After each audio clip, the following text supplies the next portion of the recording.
A gunshot echoed through the desert as Sarah's horse collapsed beneath her, blood pooling in the sand. 3 men on horseback circled her like vultures, their faces hidden behind bandanas, rifles pointed at her chest. She clutched the leather satchel tighter, knowing it contained the only thing that could save her dying daughter back in town. "Hand over the money, lady, and we might let you walk back to civilization," the leader sneered, his voice gravelly from years of whiskey and tobacco. Sarah's hands trembled as she looked at the 50 miles of barren wasteland stretching between her and Redemption Creek.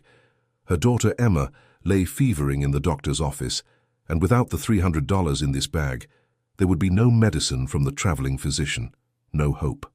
"Please," she whispered, her voice cracking. "My daughter is dying. This money is for her medicine." The men laughed, a sound that chilled her more than the desert wind. The leader dismounted, his spurs jingling as he approached. "Ain't our problem, sweetheart." But fate had other plans. From behind a cluster of rocks, a lone figure emerged on horseback. The man wore a weathered black hat pulled low over his eyes, and twin colts hung at his hips. His horse moved with the silence of a ghost across the sand. "3 against 1 woman," the stranger called out, his voice carrying the authority of someone who'd seen too much death. "Those ain't fair odds." The bandit spun around, startled. The leader's hand moved toward his gun, but froze when he saw the stranger's cold blue eyes. There was something about this man that spoke of violence barely contained, of a past written in gunpowder and blood. "This ain't your business, mister," the leader said, though his voice had lost its earlier confidence. The stranger's lips curved into a smile that held no warmth. "I'm making it my business." What happened next lasted only seconds but felt like an eternity. The stranger's hands moved faster than Sarah thought humanly possible. 2 shots rang out, and 2 bandits fell from their horses before their guns cleared leather. The leader, seeing his companions dead, dropped his weapon and raised his hands. "Please don't kill me," he begged. The stranger kept his gun trained on the man. "Get on your horse and ride. If I see you again, you won't get a second chance." The surviving bandit scrambled onto his mount and disappeared into the desert, leaving only dust and the smell of gunpowder behind.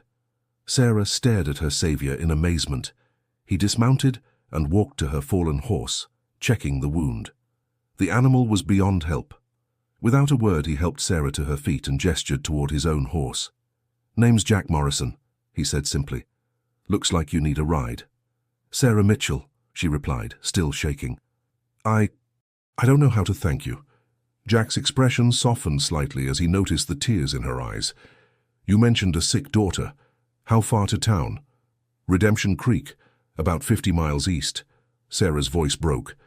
"She has the fever. The doctor says without proper medicine she won't last another day." Jack studied her face, seeing the desperation of a mother facing every parent's worst nightmare. Something in her eyes reminded him of someone from his past, someone he'd failed to save. He made a decision that would change both their lives. "We'll ride double. My horse can handle it." He helped her up behind him, and she clutched the precious satchel against her chest. As they rode across the desert, Sarah learned that Jack Morrison was not just any drifter. He was a former lawman who'd lost his badge and his family in a town called Silver Ridge 3 years ago. Now he wandered from place to place, taking odd jobs and trying to outrun the ghosts of his past. "Why did you help me?" Sarah asked as the sun began to set, painting the sky in shades of orange and red. Jack was quiet for a long moment. "Sometimes a man gets a chance to do something right. Doesn't happen often in my line of work." They rode through the night, stopping only to rest the horse and share water from Jack's canteen. Sarah told him about Emma, how her husband had died in a mining accident 2 years ago, leaving her to raise their daughter alone. She'd been working as a seamstress, saving every penny for emergencies like this. The traveling doctor wanted payment up front, she explained, said he'd seen too many people promise to pay later and never follow through. Jack nodded grimly. He'd seen enough of the world to know that money often mattered more than mercy, especially in the frontier towns where survival was a daily struggle. As dawn broke over the horizon, they could see the buildings of Redemption Creek in the distance. Sarah's heart raced with hope and fear. Would they make it in time? Was Emma still alive? They galloped into town just as the church bells were ringing 7 o'clock. Sarah leaped from the horse before it fully stopped and ran toward the doctor's office, Jack close behind her. Dr. Harrison looked up as they burst through the door. His expression was grim. "Mrs. Mitchell, I was beginning to think—" "Is she alive?" Sarah gasped, clutching the money bag. "Barely. The fever broke about an hour ago, but she's very weak. Without the medicine—" Sarah thrust the bag at him. "Here's your money. Every cent." Dr. Harrison quickly counted the bills and nodded. "I'll prepare the medicine immediately." As the doctor worked, Sarah sat beside Emma's bed, stroking her daughter's fevered brow. The little girl's eyes fluttered open, and she managed a weak smile. "Mama, you came back." "Of course I did, sweetheart. Mama's here now." Jack stood in the doorway watching the reunion. Something twisted in his chest, a pain he'd been carrying for 3 years. His own daughter had been Emma's age when the fever took her. He'd been away on martial business, chasing outlaws while his family needed him most. Dr. Harrison returned with a bottle of clear liquid. "Give her 1 spoonful every 4 hours. She should start improving by tomorrow." As Emma took her first dose of medicine, Sarah finally allowed herself to believe her daughter might survive. She turned to thank Jack, but he was gone. She found him outside, preparing to mount his horse. "Where are you going?" "Time to move on," Jack said without looking at her. "Your daughter's going to be fine." "Stay," Sarah said impulsively, "at least for a few days. Let me cook you a proper meal, give you a real bed to sleep in." Jack shook his head. "I'm not the staying kind, ma'am." But as he looked into her eyes, he saw something that made him hesitate. It wasn't just gratitude, it was something deeper, a connection he hadn't felt since his wife died. "One night," he said finally. "Then I ride out." That evening, as Emma slept peacefully for the first time in days, Sarah prepared the best meal she could manage with her limited supplies. Jack sat at her small kitchen table, looking uncomfortable in the domestic setting. "Tell me about your family," Sarah said gently as they ate. Jack's jaw tightened. "Nothing to tell." "There's always something to tell." He was quiet for so long that Sarah thought he wouldn't answer. Then, in a voice barely above a whisper, he began to speak. "Had a wife named Mary, daughter named Lucy. She'd be about Emma's age now." He stared at his plate. "I was a marshal in Silver Ridge. Thought I was making the world safer for them." Sarah waited, sensing there was more. "Fever came through town while I was chasing a gang of bank robbers. By the time I got back," his voice broke, "they were both gone, buried side by side on the hill overlooking town." "I'm sorry," Sarah whispered. Jack looked up at her, his eyes filled with old pain. "I couldn't save them. What kind of man can't protect his own family?" "The kind who was trying to protect everyone else's family too," Sarah said firmly. "You can't blame yourself for being a good man." Their conversation was interrupted by a commotion outside. Shouts and the sound of running feet filled the street. Jack was on his feet instantly, his hand moving to his gun. Sarah peered out the window. "It's the sheriff and his deputies. They're surrounding the bank." Jack cursed under his breath. Through the window they could see 3 men on horseback in front of the bank, guns drawn. One of them looked familiar. "That's him," Jack said grimly. "The one from the desert. The one I let live." The bandit leader had apparently gathered reinforcements and decided to rob the bank in Redemption Creek. But he'd made a fatal mistake. He'd come to the town where Jack Morrison was spending the night. "Stay with Emma," Jack told Sarah, checking his guns. "Lock the door and don't open it for anyone but me. Jack, don't go out there. There are 3 of them." He paused at the door and looked back at her. For a moment, his expression softened. "Some things a man has to do." If you're enjoying this incredible story of courage and redemption, make sure to hit that subscribe button and ring the notification bell so you don't miss what happens next. Drop a comment below and tell us what you think Jack should do. And don't forget to smash that like button to help this channel grow. Jack stepped into the street just as the bank robbers emerged with bags of money. The leader saw him immediately, his face going pale with recognition. "You!" the bandit snarled. "Should have minded your own business in the desert. Should have kept riding when I gave you the chance," Jack replied calmly. The townspeople had scattered, leaving the main street empty except for the 4 armed men. Sheriff Williams and his deputies were positioned behind cover, but they were outgunned and outmaneuvered. "This is your last warning," Jack called out. "Drop your weapons and surrender." The bandits laughed, but there was nervousness in their voices. They'd heard stories about Jack Morrison, about the marshal who'd cleaned up Silver Ridge before tragedy struck his family. 3 against 1, Morrison, the leader said. You might be fast, but you ain't faster than 3 bullets. Jack's hand hovered over his gun. Only one way to find out. The tension stretched like a wire about to snap.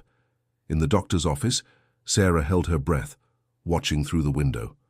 Emma had awakened and was asking what was happening, but Sarah couldn't find words to explain. Then everything exploded into motion. The bandits went for their guns simultaneously, but Jack was already moving. His first shot took down the man on the left before the bandit's gun cleared leather. His second shot caught the leader in the shoulder, spinning him around. The third bandit got off a shot that whistled past Jack's ear before Jack's return fire dropped him. The leader, wounded but still dangerous, raised his gun toward Jack with his good arm. But before he could fire, a shot rang out from the sheriff's position, and the bandit fell face first into the dust. Sheriff Williams emerged from cover, smoking gun in hand. Been waiting 3 years to do that, he said grimly. That man killed my deputy in Silver Ridge. Jack holstered his guns and walked over to check the bodies. All 3 bandits were dead. The stolen money lay scattered in the street, but it was all there. Hell of a thing, Morrison, the sheriff said, extending his hand. Heard you'd given up the badge. I did, Jack replied, shaking the offered hand. Just happened to be in the wrong place at the wrong time. Or the right place at the right time, depending on how you look at it. As the townspeople began to emerge from their hiding places, Sarah appeared at Jack's side. She didn't say anything, just stood close enough that he could feel her presence. You could stay, she said quietly. The town could use a man like you. Jack looked around at the grateful faces of the townspeople, then back at Sarah. For the first time in 3 years, he felt something other than emptiness in his chest. I'll think about it, he said. That night, as Emma slept peacefully with her fever finally broken, Sarah and Jack sat on her front porch, watching the stars. The desert wind carried the scent of sage and the promise of rain. What will you do now? Sarah asked. Jack was quiet for a long time. Been running for 3 years, he said finally. Maybe it's time to stop. Emma's going to need a father figure, Sarah said carefully. And I could use a partner, someone to help with the ranch work. Jack looked at her in surprise. You have a ranch? Sarah smiled. 20 acres outside town. My husband left it to us, but I haven't been able to work it properly on my own. Been thinking about selling, but maybe with the right help, it could be something special. Jack felt something stirring in his chest, something he thought had died with his family. Hope. I don't know if I'm the right help, he said honestly. I've got ghosts, Sarah. Dark ones. She reached over and took his hand. We all have ghosts, Jack. The question is whether we let them bury us or whether we learn to live with them. As if summoned by their conversation, Emma appeared in the doorway, looking much better than she had in days. Mama, who's the man with the guns? Sarah smiled and pulled her daughter onto her lap. This is Mr. Morrison, sweetheart. He's the one who helped Mama bring you the medicine. Emma studied Jack with the serious expression that only children can manage. Are you going to stay with us? Jack found himself looking into eyes that reminded him painfully of his lost daughter, Lucy. But instead of the usual stab of grief, he felt something else, a chance at redemption, perhaps, a way to honor the memory of his family by protecting this new one. Would you like that? He asked Emma. She nodded solemnly. Mama gets scared sometimes when she thinks I'm sleeping. She cries, but if you stayed, maybe she wouldn't be scared anymore. Sarah's cheeks flushed, but she didn't deny her daughter's words.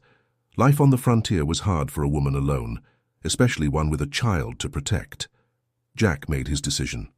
Then I'll stay. For a while, anyway. Emma clapped her hands together, and Sarah's smile was brighter than the stars overhead. The next morning brought news that would test Jack's resolve to start over. A rider arrived in town with a telegram from the Territorial Marshal's office. There was trouble brewing in Silver Ridge, the town where Jack had lost everything. A new gang had moved in and they were terrorizing the citizens. The Territorial Marshal was requesting Jack's help. You don't have to go, Sarah said when Jack showed her the telegram. You're not a marshal anymore. Jack stared at the piece of paper, feeling the weight of his past pressing down on him. Silver Ridge held nothing but painful memories, but it also held people who needed help. People like Sarah and Emma, trying to build lives in an unforgiving land. "Those people deserve to live without fear," he said finally, "just like you and Emma do." "Then we'll come with you," Sarah said firmly. Jack shook his head. "Too dangerous. Emma's still recovering and I'm not letting you ride into danger alone," Sarah interrupted. "We're a family now, Jack. Families stick together." The word family hit Jack like a physical blow. He'd never expected to hear it applied to himself again, never thought he deserved another chance at happiness. "It's not your fight," he said weakly. "It became my fight the moment I decided to care about you," Sarah replied. "Besides, Emma and I can stay at the hotel while you handle the trouble. We'll be safe enough." Jack looked at the determination in her eyes and realized he was fighting a losing battle. Sarah Mitchell was not a woman who backed down easily. "All right," he said finally, "but we do this my way. At the first sign of real danger, you and Emma get on the first stage out of town." Sarah nodded, though they both knew she had no intention of abandoning him if things got difficult. They spent the rest of the day preparing for the journey. Jack cleaned his guns and checked his ammunition, while Sarah packed their belongings. Emma, excited about the adventure, helped by getting in the way and asking endless questions about where they were going. "Will there be bad men there?" she asked Jack as he oiled his holsters. "Maybe," Jack said honestly. He'd learned that children deserved truth, even when it was frightening. "But that's why we're going, to make sure the bad men can't hurt good people anymore." Emma nodded seriously. "Like you stopped the bad men from hurting Mama." "Exactly like that." That evening, as they prepared to leave at dawn, Jack found himself standing in the cemetery at the edge of town. He'd come here without really thinking about it, drawn by some need he couldn't name. Sarah found him there, standing before two small graves that belonged to a family who'd died in the cholera outbreak 5 years earlier. "Thinking about them?" she asked gently. Jack nodded. "Mary and Lucy. Wondering what they'd think about all this." Sarah was quiet for a moment. "I think they'd want you to be happy. I think they'd want you to live." "I failed them," Jack said, his voice barely audible. "I wasn't there when they needed me most. You were doing your job. You were protecting other people's families." Sarah moved closer to him. "That doesn't make you a failure, Jack. That makes you a hero." Jack turned to look at her, seeing the conviction in her eyes. "I don't feel like a hero." "Heroes never do," Sarah said softly. "That's what makes them heroes." They stood together in the gathering darkness, two people who'd found each other in the vastness of the frontier. Tomorrow would bring new challenges, new dangers, but tonight they had this moment of peace. "Whatever happens in Silver Ridge," Sarah said, "we'll face it together." Jack nodded, feeling something he'd thought was lost forever. For the first time since his family died, he had something to fight for beyond mere survival. He had hope. As they walked back toward town, Emma ran to meet them, her face bright with excitement about their upcoming journey. Jack caught her up in his arms, surprised by how natural the gesture felt. "Are you ready for an adventure, little one?" he asked. "I'm ready," Emma declared, "as long as you and Mama are with me." Jack looked over Emma's head at Sarah, seeing his own feelings reflected in her eyes.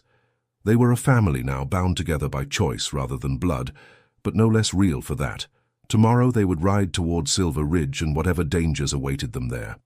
But tonight they were together, and that was enough. The stage to Silver Ridge left at dawn carrying 3 passengers whose lives had become intertwined by fate and choice. As the wheels rolled across the desert, carrying them toward an uncertain future, Jack Morrison allowed himself to believe that maybe, just maybe, he deserved a second chance at happiness. But Silver Ridge held secrets that would test that belief to its very limits, and the gang terrorizing the town had connections to Jack's past that ran deeper than anyone suspected.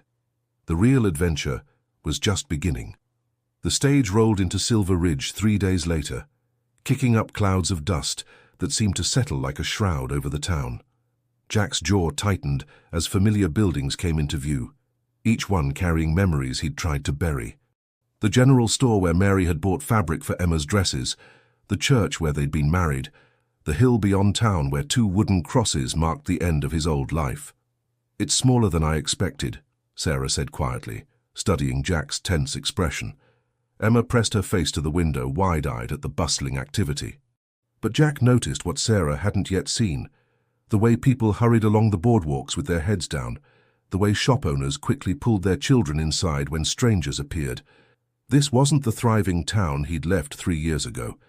The stage pulled up in front of the Silver Ridge Hotel, and Jack helped Sarah and Emma down. The driver, a grizzled man named Pete, who'd been running this route for 20 years, shook his head grimly. "Y'all be careful in this town," he warned. "It ain't the same place it used to be. The Crimson Gang's got folks scared to breathe wrong." Jack's blood ran cold. The Crimson Gang. He'd heard whispers about them in other towns, a group of killers led by a man called Red Dawson, but he'd never imagined they'd come to Silver Ridge. "How long have they been here?" Jack asked. "About 6 months," Pete replied. "Moved in right after the last marshal got himself killed. Town's been too scared to ask for help until now." As they gathered their belongings, Jack noticed a young woman watching them from across the street. She was perhaps 25, with auburn hair and intelligent green eyes that seemed to recognize him. After a moment's hesitation, she crossed over to them. "Excuse me," she said, her voice carrying a slight tremor. "Are you Jack Morrison?" Jack nodded cautiously. "I am." The woman's face broke into a mixture of relief and something else, something that looked almost like guilt. "I'm Rebecca Hayes. I was the school teacher here when you were marshal. I taught your daughter, Lucy." The mention of his daughter's name hit Jack like a physical blow. Sarah instinctively moved closer to him, sensing his pain. "Miss Hayes," Jack said carefully, "I remember you." Rebecca's eyes filled with tears. "I'm so sorry about what happened to your family. If I'd known you were coming back." "What is it?" Jack asked, sensing there was more to her distress than simple sympathy. Rebecca glanced around nervously, then leaned closer. "There's something you need to know about the Crimson Gang, about why they came here." She paused, struggling with her words. "They're not just random outlaws, Mr. Morrison. They came here looking for something connected to you." Before Jack could respond, the sound of approaching horses filled the street. 6 riders appeared around the corner, moving with the casual arrogance of men who owned everything they surveyed. The townspeople immediately scattered, disappearing into shops and alleyways like rabbits fleeing a hawk. The leader of the group was a tall man with flame-red hair and a scar running from his left ear to the corner of his mouth. Red Dawson himself. His cold eyes swept the street until they landed on Jack, and a slow smile spread across his face. "Well, well," Dawson called out, dismounting from his horse. "Jack Morrison, heard you might be coming back to your old stomping grounds." Jack positioned himself between the gang and his family, his hand resting casually on his gun butt. "Dawson, heard you've been making yourself comfortable in my town." "Your town?" Dawson laughed, a sound like breaking glass. "Last I checked, you gave up your badge. This town belongs to whoever's strong enough to take it." "And you think that's you?" Dawson's smile widened, revealing teeth stained yellow from tobacco. "I know it is. Question is, what are you going to do about it?" The tension in the street was thick enough to cut with a knife. Sarah clutched Emma closer, while Rebecca Hayes stood frozen between them. The other gang members had spread out, hands hovering near their weapons. "I'm going to give you one chance," Jack said quietly. "Pack up your men and ride out. Don't come back." Dawson threw back his head and laughed. "Or what? You'll arrest me. In case you forgot, Morrison, you ain't got no authority here anymore. Don't need a badge to do what's right. Is that what you told yourself when you let your family die?" Dawson's words were calculated to wound, and they hit their mark. Jack's face went white with rage. Sarah gasped, but Jack held himself in check. "What did you say?" "You heard me.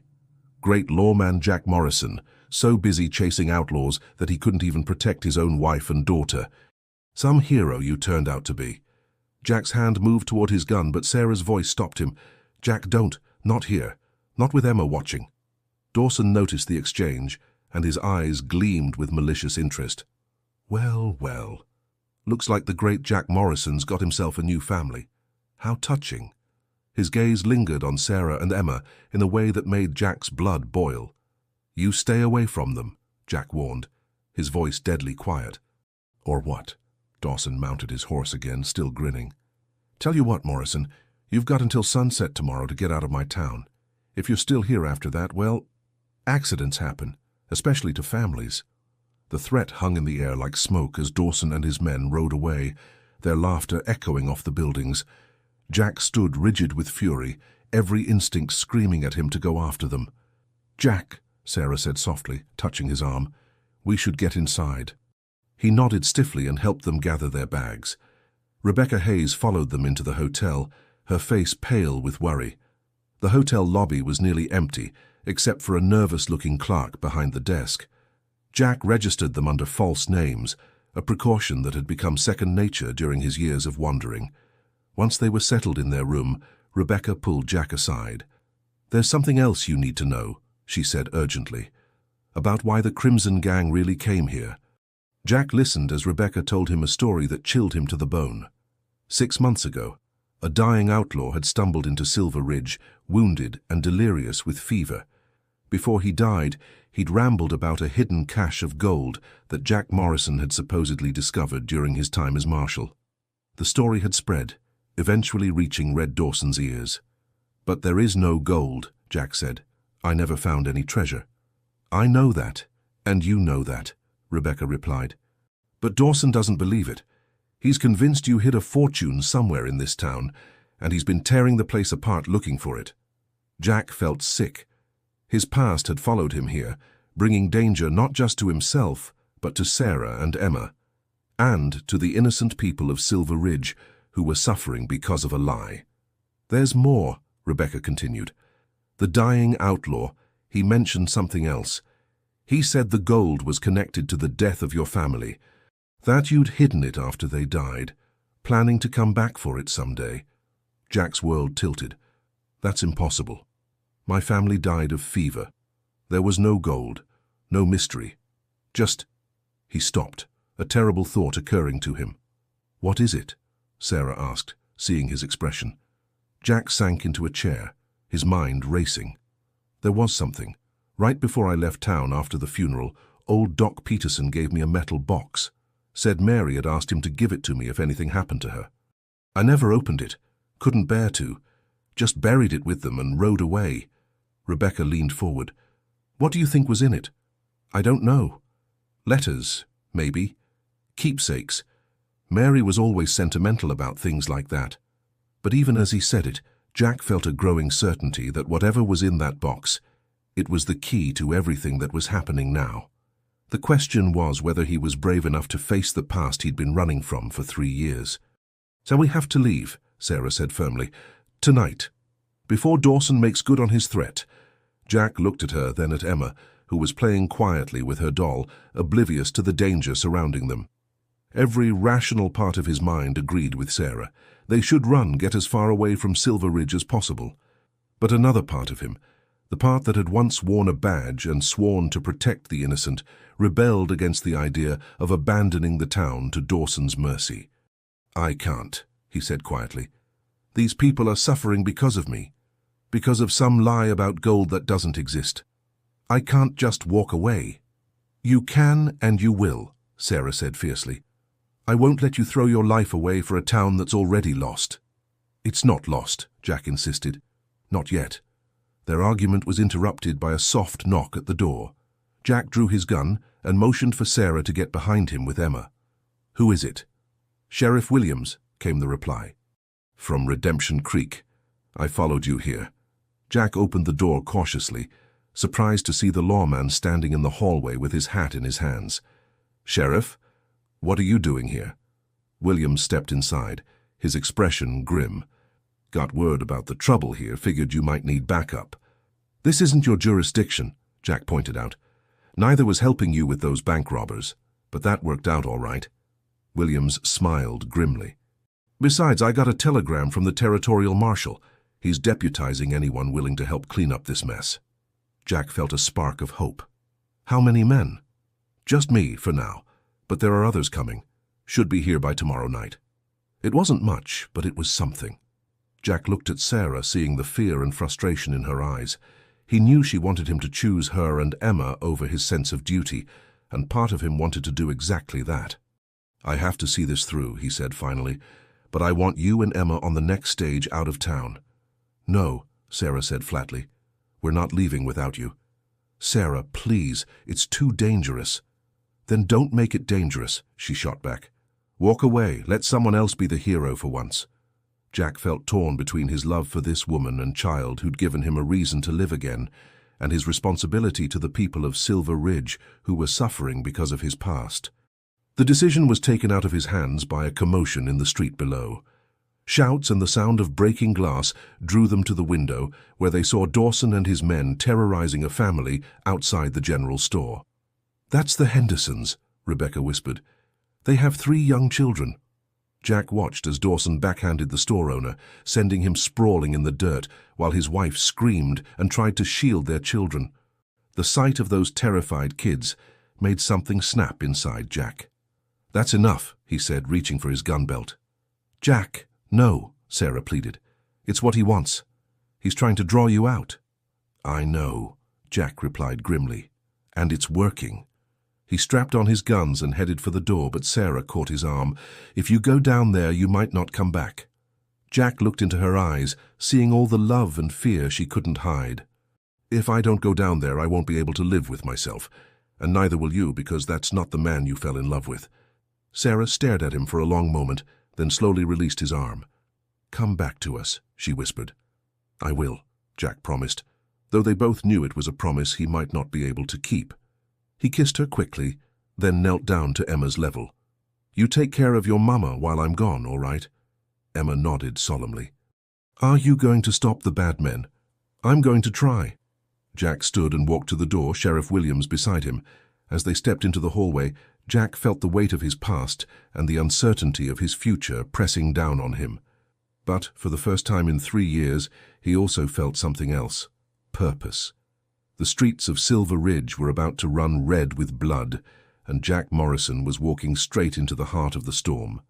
But he wasn't walking alone, and that made all the difference. The wooden stairs creaked under their boots as Jack and Sheriff Williams descended into the hotel lobby. Through the windows, they could see Dawson's men had spread out across the main street, turning the evening into a nightmare for the townspeople. Jack paused at the lobby door, checking his weapons one final time. His twin Colts felt familiar and deadly in their holsters, old friends he'd hoped never to need again. Beside him, Williams loosened his own gun, his weathered face set in determined lines. "You don't have to do this," Jack said quietly. "This isn't your fight." Williams spat into the brass spittoon beside the door. "Any fight against scum like Dawson is my fight. Besides, I got grandchildren about the same age as those Henderson kids out there." Through the window, they could see Tom Henderson on his knees in the dirt, blood streaming from his nose while his wife Clara tried to pull their children away from Dawson's leering men. The youngest Henderson boy, probably no more than 5 years old, was crying in terror. "Remember," Jack said, "we're outnumbered 6-2. We need to be smart about this."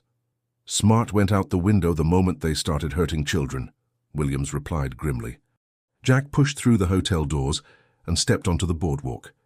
The evening air was thick with dust and tension, and the usual sounds of a frontier town had been replaced by an ominous quiet, broken only by Clara Henderson's sobbing. "Dawson!"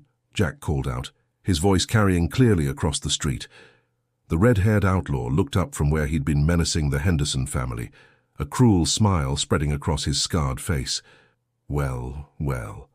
The hero decides to make his appearance after all. "Let them go," Jack said, stepping down into the street.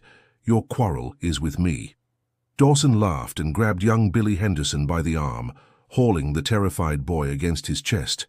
The child's eyes were wide with terror as Dawson pressed the barrel of his gun against the boy's temple. "My quarrel is with anyone who gets in my way," Dawson snarled, "and right now, this little family is very much in my way." Jack felt his blood turn to ice. Using a child as a human shield was beyond even what he'd expected from Dawson. Around the street, he could see townspeople peering fearfully from windows and doorways, too terrified to intervene, but unable to look away. "What do you want?" Jack asked, forcing his voice to remain steady. "You know what I want," Dawson replied. "The gold you stole. The gold you hid somewhere in this godforsaken town." "There is no gold," Jack said for what felt like the 100th time. "Whatever story you heard, it's a lie." Dawson's grip tightened on Billy Henderson, making the boy whimper. "Then I guess this little boy dies for nothing." The words hung in the air like a death sentence. Jack could feel the weight of every eye in town upon him, could sense the collective held breath of people praying for a miracle. His hand hovered over his gun, but with Dawson using the child as a shield, there was no clean shot. "Wait," came a voice from behind him. Jack turned to see Rebecca Hayes emerging from the hotel, her face pale but determined. There might be something. Jack's heart sank.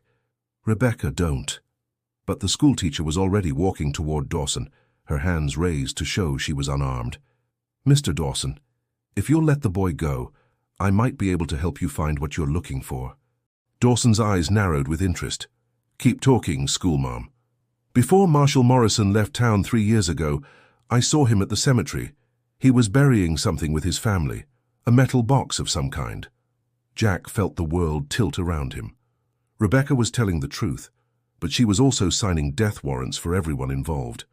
If Dawson believed there really was treasure buried with Mary and Lucy. "Now we're getting somewhere," Dawson said, his voice filled with greedy satisfaction.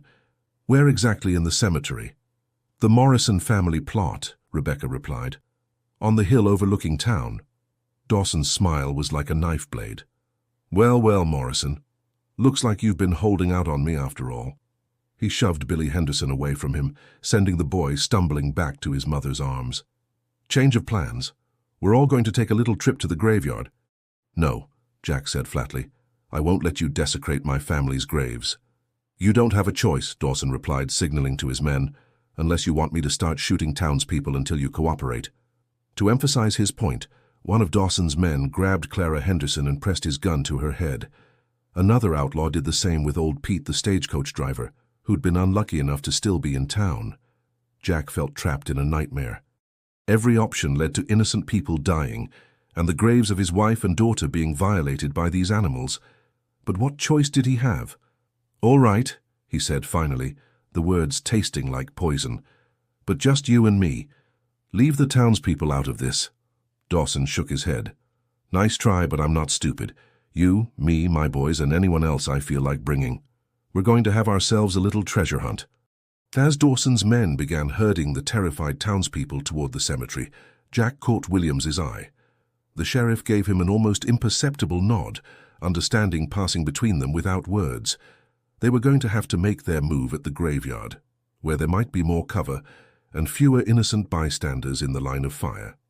The procession made its way up the hill toward the Silver Ridge Cemetery as the sun began to set, painting the sky in shades of blood and gold. Jack's heart felt like lead in his chest as they approached the iron gates that marked the entrance to the place where his old life was buried. The Morrison family plot was in a quiet corner of the cemetery, marked by 2 simple wooden crosses that Jack had carved himself 3 years ago. Mary Morrison, beloved wife and mother; Lucy Morrison, our angel. The sight of those crosses brought back a flood of memories that nearly drove Jack to his knees. "There," Rebecca said quietly, pointing to the graves. "That's where I saw him bury the box." Dawson studied the site with the calculating gaze of a man who'd spent his life taking what didn't belong to him. Touching. Real touching. Now, start digging. "I won't do it," Jack said firmly. Dawson nodded to one of his men, who immediately grabbed Tom Henderson and pressed a knife to his throat. "You'll dig, or Mr. Henderson here is going to have a very bad evening." Jack looked at the terrified faces of the townspeople, then at the graves of his wife and daughter. He was being forced to choose between honoring the dead and protecting the living, and there was no good choice to be made. "I'll need a shovel," he said finally, his voice hollow. One of Dawson's men produced a spade from somewhere and tossed it at Jack's feet. With hands that shook with rage and grief, Jack picked up the tool and approached Mary's grave. "Forgive me," he whispered to the wooden cross, then drove the blade into the earth. Each shovelful of dirt felt like a betrayal, but Jack forced himself to continue. Behind him, he could hear Clara Henderson trying to comfort her children, and the quiet sobbing of other townspeople who'd been forced to witness this desecration. As he dug, Jack's mind raced, trying to find some way out of this nightmare. Williams was positioned where he could see most of Dawson's men. but they were still outnumbered and outgunned. And even if they managed to take down the outlaws, innocent people would die in the crossfire. The shovel struck something solid with a metallic clang. Jack's heart stopped as he realized he'd found the box he'd buried with Mary 3 years ago. The box he'd never had the courage to open. "Well, well," Dawson said, his voice thick with anticipation. "Looks like the schoolmarm was telling the truth after all."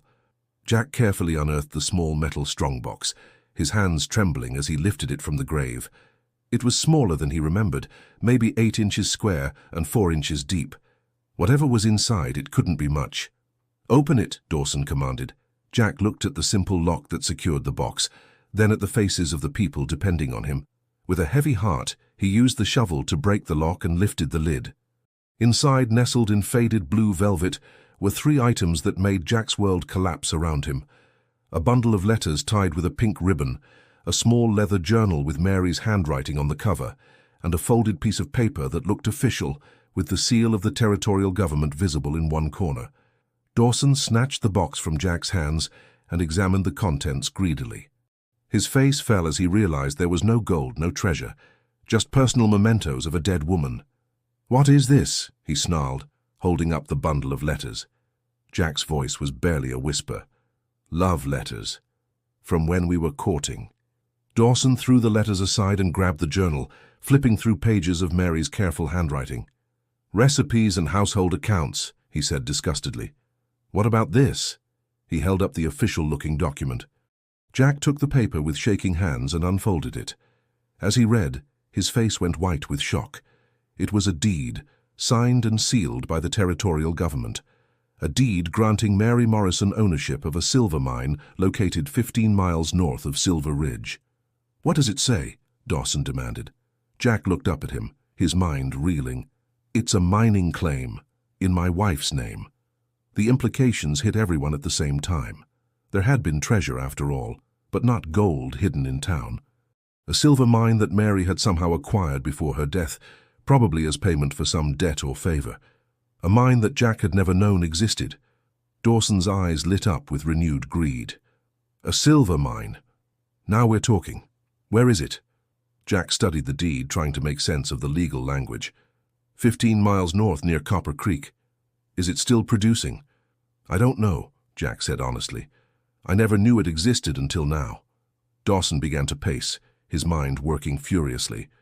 A producing silver mine could be worth a fortune, far more than any cache of stolen gold.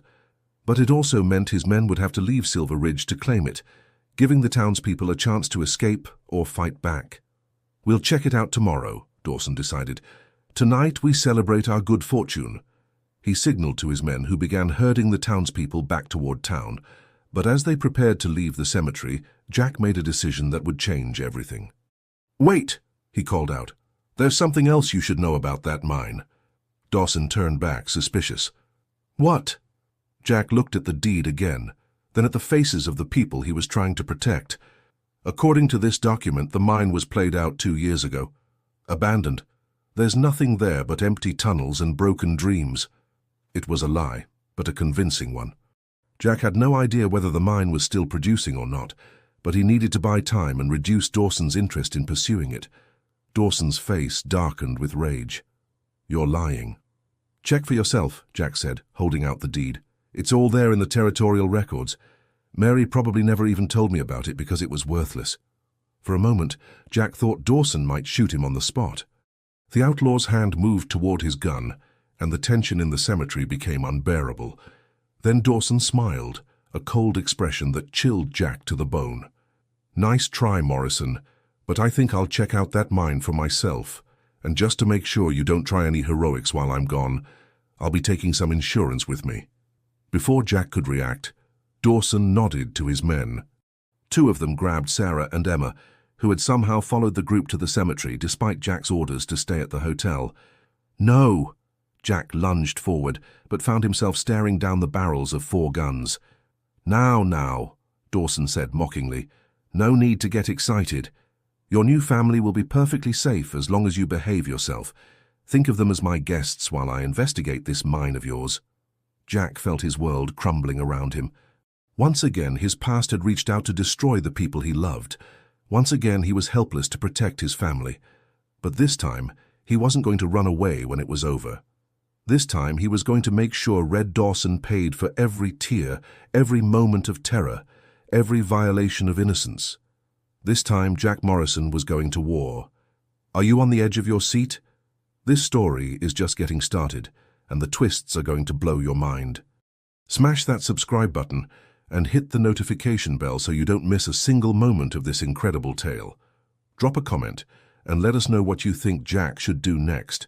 And don't forget to give this video a thumbs up to help us bring you more amazing stories like this one.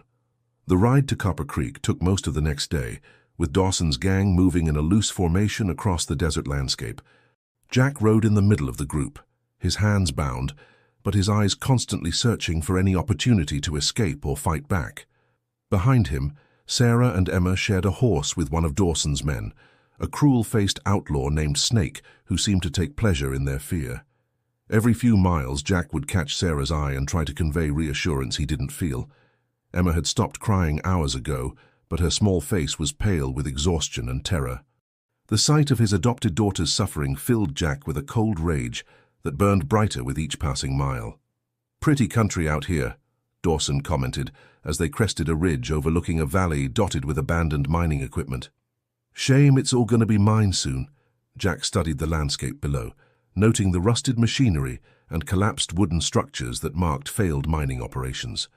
The whole area had the look of a place where dreams came to die, where men had poured their lives and fortunes into holes in the ground that yielded nothing but disappointment. "There," Rebecca Hayes said, pointing toward a cluster of buildings near a dried creek bed. "That should be the Morrison claim." The schoolteacher had insisted on coming along, claiming she knew the area better than anyone else. Jack suspected she had other motives, but bound and guarded as he was, there was little he could do about it. As they descended into the valley, Jack began to notice details that didn't fit with his story about the mine being played out. Fresh horse tracks in the dirt, smoke rising from what looked like a working camp, the glint of metal that suggested active mining equipment. His heart sank as he realized the truth. The mine wasn't abandoned at all. If anything, it looked like it was producing more silver than ever. His lie had bought them time, but it had also led them straight into what might be a much more dangerous situation. "Well, well," Dawson said, his voice filled with satisfaction as they approached the mining camp. "Looks like your mine isn't quite as dead as you claimed, Morrison." Before Jack could respond, a shot rang out from the rocks above them. One of Dawson's men cried out and tumbled from his horse, blood spreading across his shirt. The sound of the gunshot echoed across the valley like thunder. "Ambush!" Dawson shouted, spurring his horse toward cover behind a boulder. "Get down!" Chaos erupted as more shots came from the hills surrounding the mining camp. Jack threw himself from his horse and rolled behind a fallen log, his bound hands making it difficult to find adequate cover. Through the confusion, he could see Sarah and Emma being dragged behind a wagon by Snake, who was using them as human shields. "Who the hell is shooting at us?" one of Dawson's men yelled. The answer came in the form of a voice that carried clearly across the valley. "This is private property. You're trespassing on the Morrison claim." Jack's blood turned to ice. Someone was working his wife's mine, someone who apparently knew enough about the legal ownership to defend it with gunfire. But who?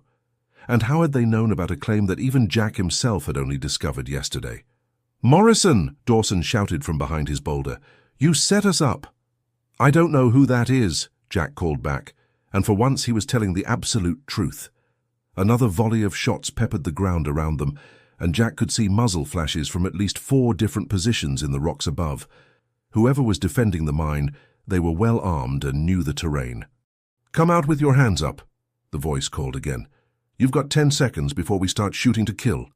Dawson's response was to fire wildly in the direction of the voice, his bullets sparking off granite and achieving nothing except to waste ammunition.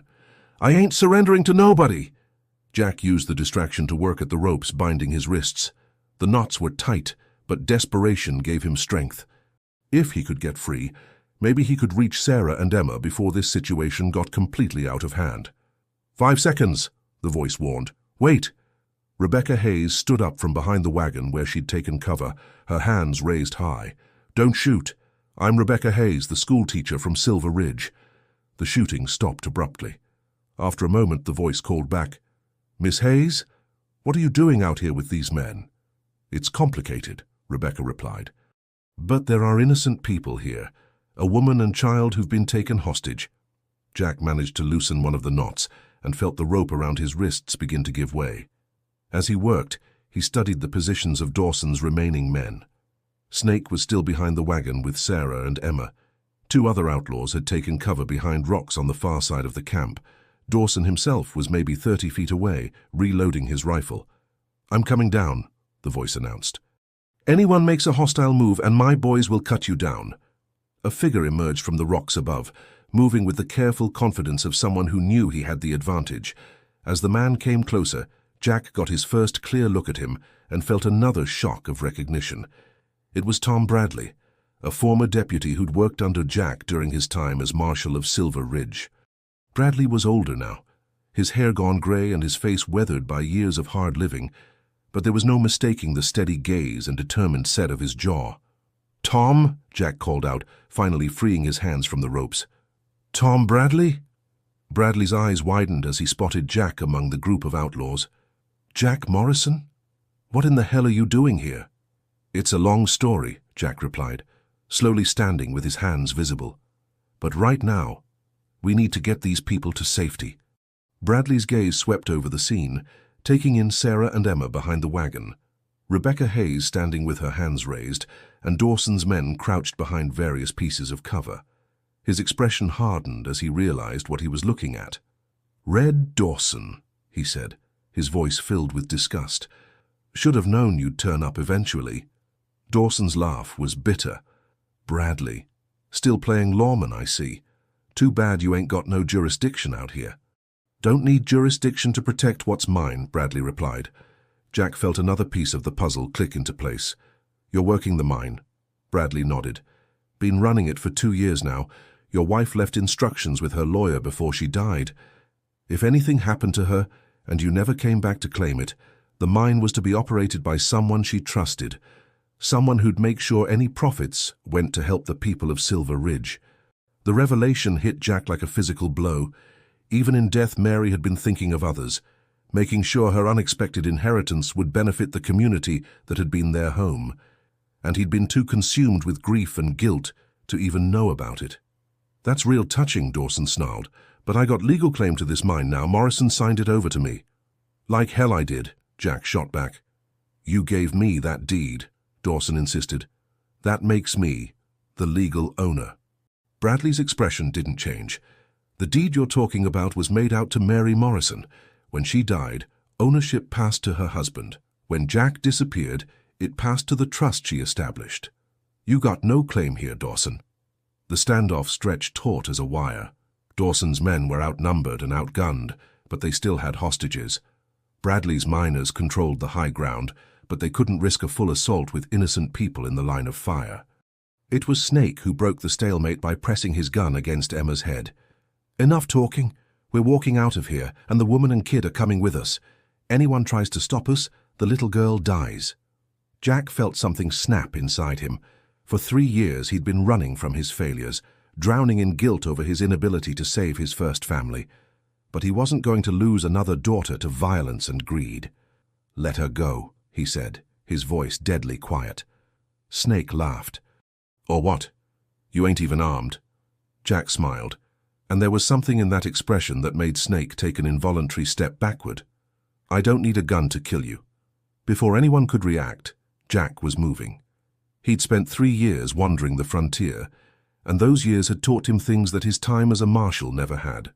How to fight dirty, how to kill with his bare hands, how to become the kind of man that nightmares were made of. He covered the distance to the wagon in 3 quick strides, moving faster than Snake could track. His first blow crushed the outlaw's windpipe, cutting off his scream before it could begin. His second broke Snake's gun arm at the elbow, sending the weapon spinning away into the dirt. Snake collapsed, gasping and choking, no longer a threat to anyone.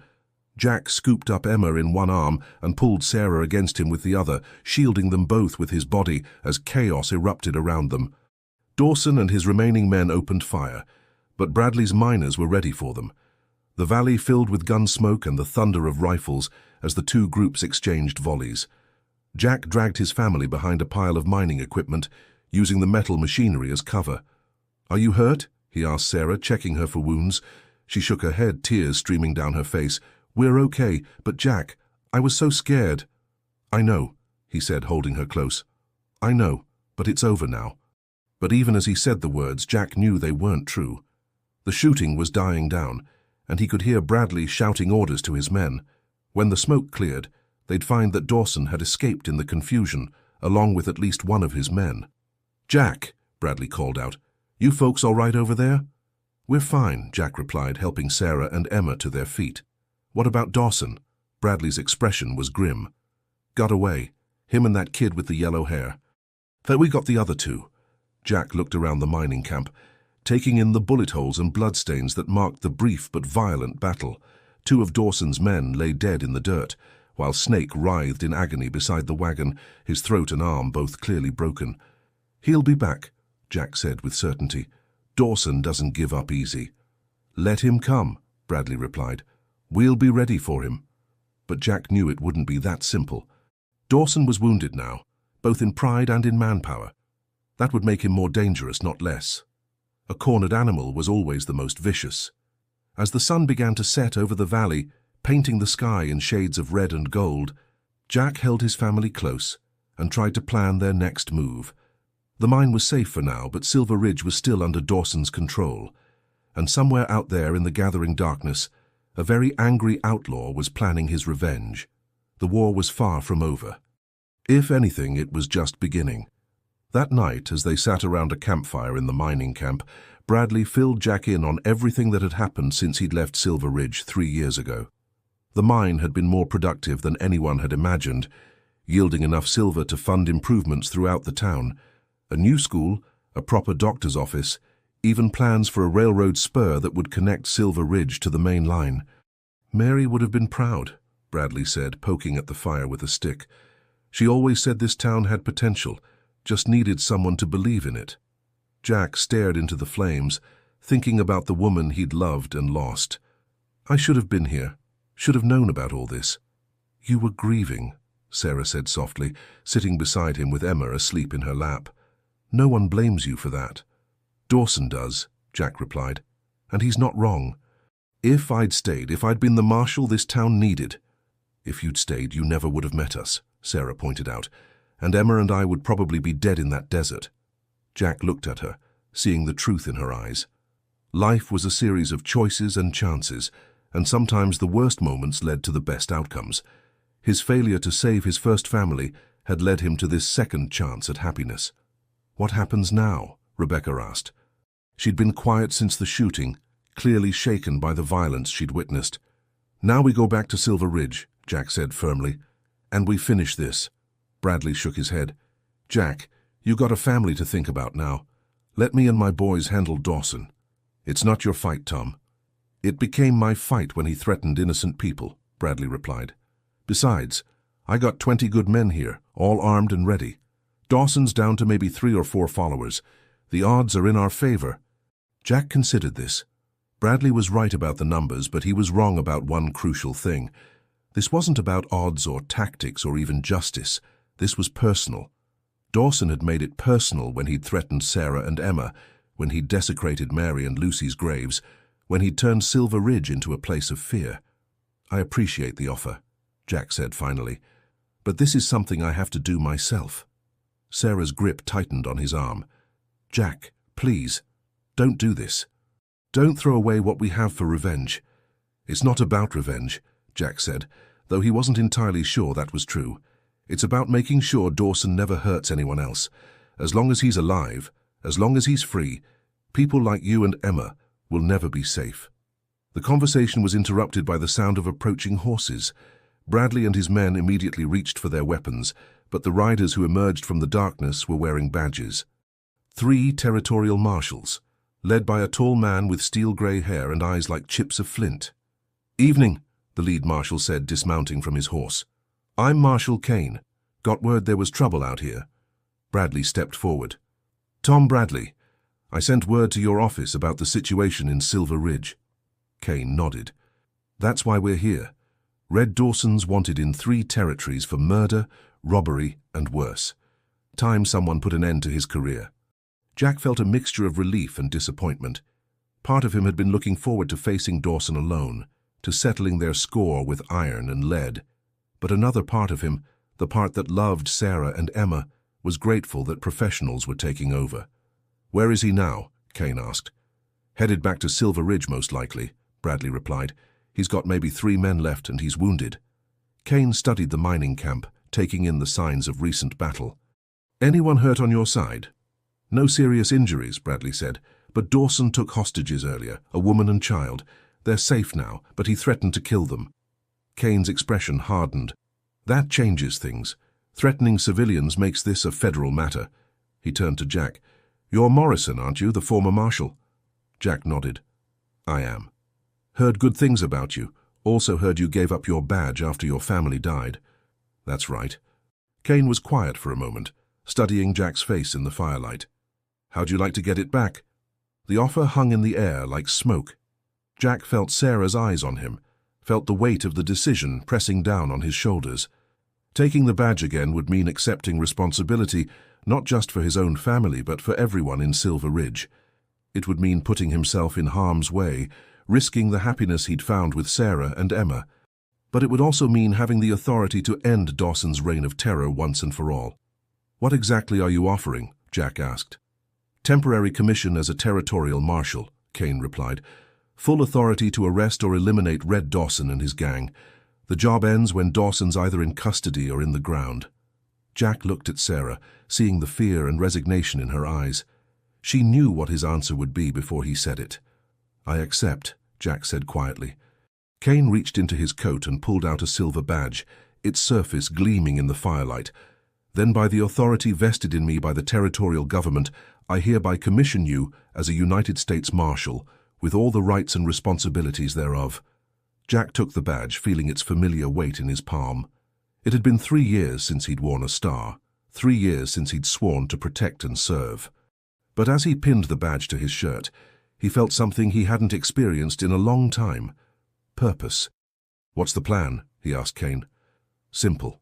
We ride into Silver Ridge at dawn and arrest Dawson. If he resists, we put him down. And if he's taken more hostages? Kane's smile was cold as winter. Then we get creative. As the marshals made their preparations for the morning assault, Jack sat with his family beside the dying campfire. Emma had awakened and was playing quietly with her doll, seemingly unaware of the danger that still surrounded them. You don't have to do this, Sarah said for the 100th time. Yes, I do, Jack replied. This badge means something, Sarah. It means I'm responsible for protecting people who can't protect themselves. What about protecting us? What about your responsibility to your family? Jack took her hand, feeling the calluses from years of hard work. The best way I can protect you is by making sure men like Dawson don't have the power to hurt innocent people. Sarah was quiet for a long moment. And after? When Dawson's dead or in prison? What then? Jack looked at the badge on his chest, then at the woman and child who'd given his life meaning again. Then we go home, back to Redemption Creek, back to your ranch, and I hang up this badge for good. Promise me, Sarah said urgently.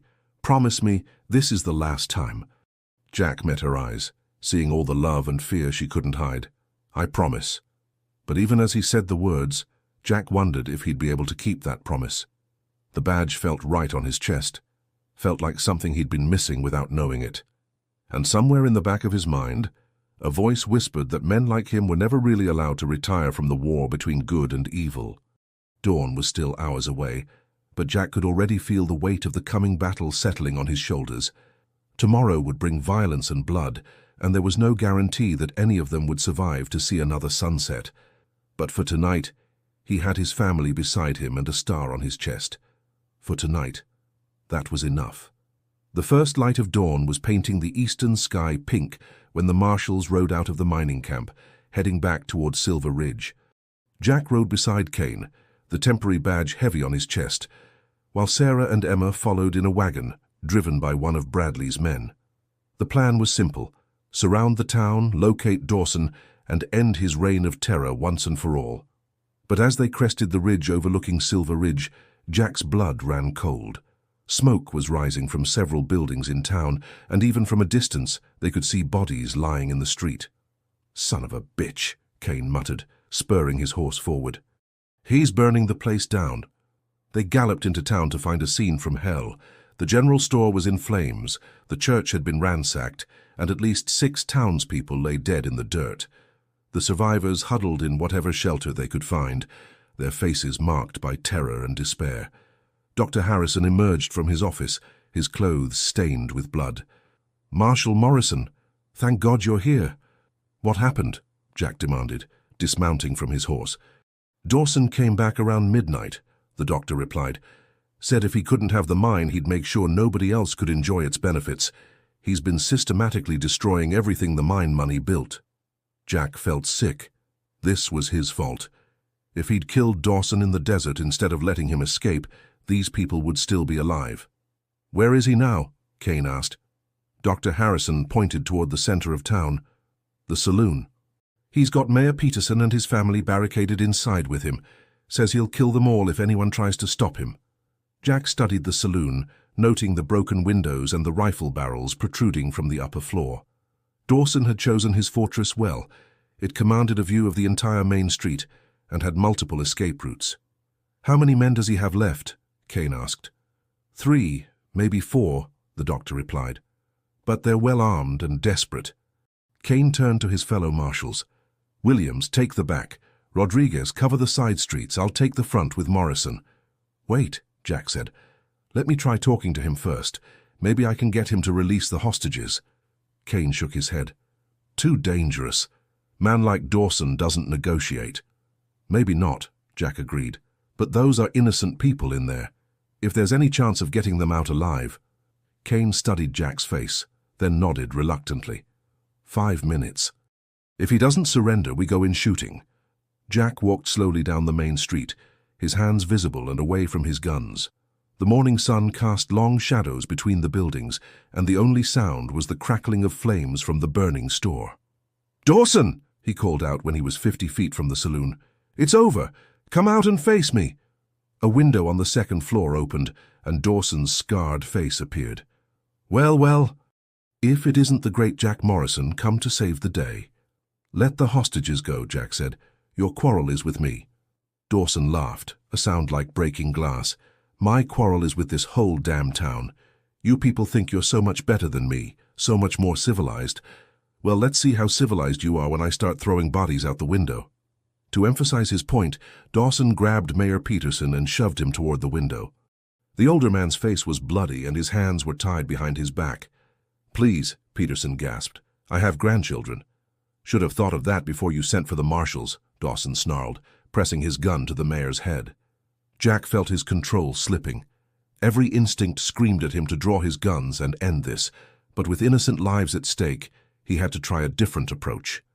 "What do you want?" he called out. "I want you to suffer like I've suffered," Dawson replied. "I want you to watch everything you care about burn. Then let's settle this between us. You and me, right here in the street. Winner takes all." Dawson considered this, his eyes gleaming with malicious interest. "A duel? How wonderfully old-fashioned. But what makes you think I'd fight fair?" "Because you're not just a killer," Jack said, playing to the man's ego.